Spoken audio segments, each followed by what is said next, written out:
And I'll just put that on, and then we can listen to the entire overall mix.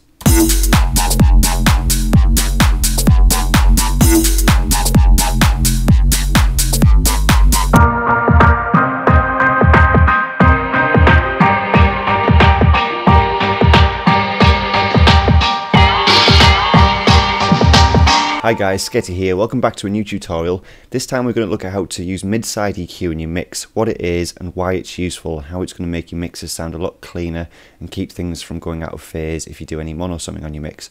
So let's get to it. So the first thing that we need to think about is what is MidSide EQ. So MidSide EQ is an EQ but slightly different from your standard EQ, and I've just gone to the master channel here because this EQ is set up in MidSide configuration at the moment. And basically if you think you've got mid and you've got side. So your mid is all of the frequencies that are in mono that will come through both speakers at the same time. So it's the same signal, so if you turn one speaker off or the other, it would still be the same signal regardless. Now the side aspect is all of the frequencies within that signal that come through the speakers that are slightly different in either the left or the right. So where things can be slightly out of phase, so like you could have something pan to the left or you could have something pan to the right. So that's all covered within the side element.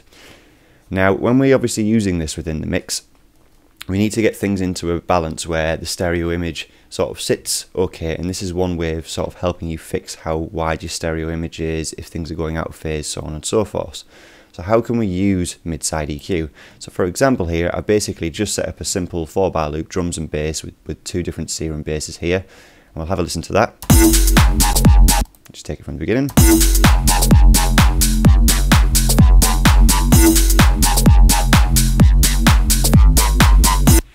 Now what I'm going to do is I can hear that both of those basses have a slightly different stereo image on how wide they are.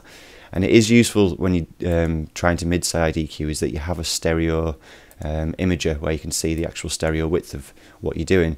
Now this one that I've got is made by a company called Flux, and it's a free download which I'll put in the description. It's called Stereo Tool version 3.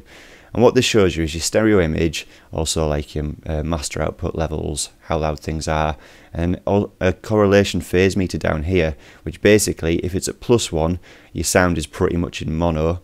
But the further it goes to the left to -1, it means it's completely out of phase and it's as wide stereo as you can possibly imagine.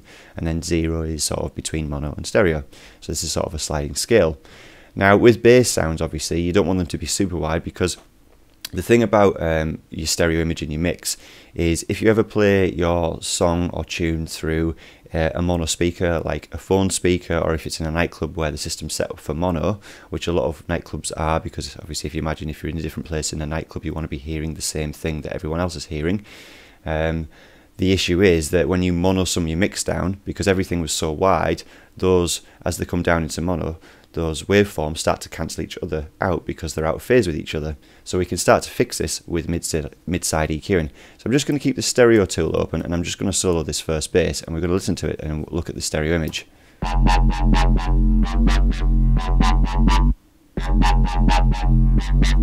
Now as we can see, it's quite wide at the moment, and it's not that I want it to be completely mono, but I just want to bring it down slightly so that I know that this is going to be in phase if I put it down into a mono summed mix. And also the other thing is, just as a side note, if you want to keep as much bass power in your mix as possible, make sure anything below around about 150 Hz is completely in mono. So that's your sub, your kick drum, the lower end of your snare, for example, that kind of thing. All that stuff is going to be absolutely mono, so it's going to hit through the hardest. And what we can do is we've got our EQ8 here, and we change it from stereo mode to mid-side. So now that's enabled us to either basically EQ the mono section or the side section. And at the moment I just want to edit the side, so I click this button here, so instead of it having an M, it now says S for side. And I'm going to turn on the high pass filter, and I'm going to start moving this up until I start to see a nice shape, because it's cool to have your top end in stereo, which is absolutely fine as long as it's not super wide, so when it cancels down into mono it cancels itself out because of phasing issues. But especially the bottom end, you want to keep that in as mono as possible, and especially considering this is a bass sound. So what I'm going to do is I'm going to start changing that as this bass sound plays.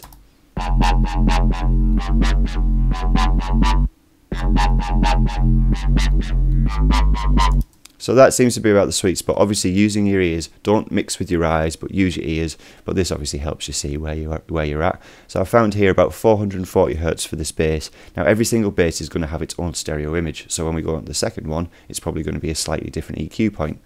So let's get to that second one now. I'm going to turn the stereo tool on again for it so I can see how wide it is or mono it is. So this does have a bit of width, but it's not as wide as the other one, so I can probably not use as much mid-side EQ on this. So again, set the EQ8 to side, and then I'm going to turn on the high-pass filter and move this up until I feel like it's balanced with the other one. I'm just going to loop around that little section there. Yeah, to be honest, that feels about right. And yeah, that's about 270 Hz, so a lot lower than the other one. Now obviously if this is the first time that you're trying this, you do have to train your ears to be able to do this, but the more you do it, the easier it gets to do. So now what we can do is just check overall, because I've bust these into a group, these two basses, and I put a stereo tool on here, and now I can check the stereo image between the two of them, if there is any more editing that's needed. And let me just loop around the 4 bars.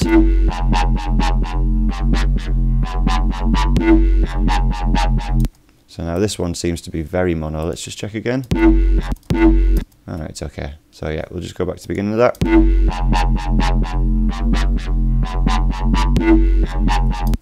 Now sometimes you do have slight issues where it doesn't show everything, but what I'm going to do is I'm just going to go back and check the stereo touch on both.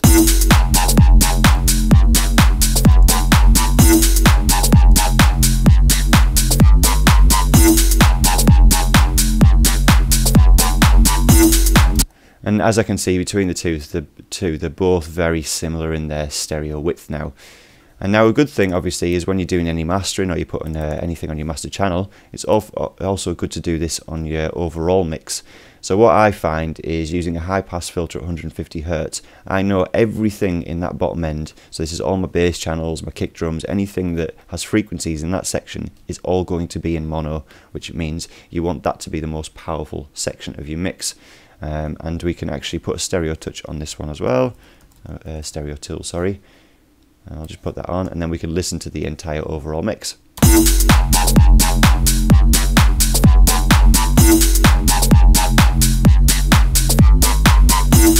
And as we can see now, our entire mix is pretty much within the same area. There's nothing that's spiking outwards to say that it's super wide.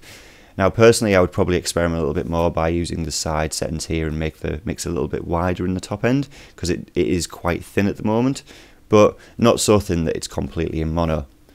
So yeah guys, that's just a quick introduction. If you haven't used MidSide EQ before, you wanted a little bit of a refresher, I hope you found that useful. If you have, drop a comment below, click like, subscribe, hit the share button, the notification icon bell as well, so you see these videos more in the future. Share it around with your friends, and I shall see you next time guys. Bye.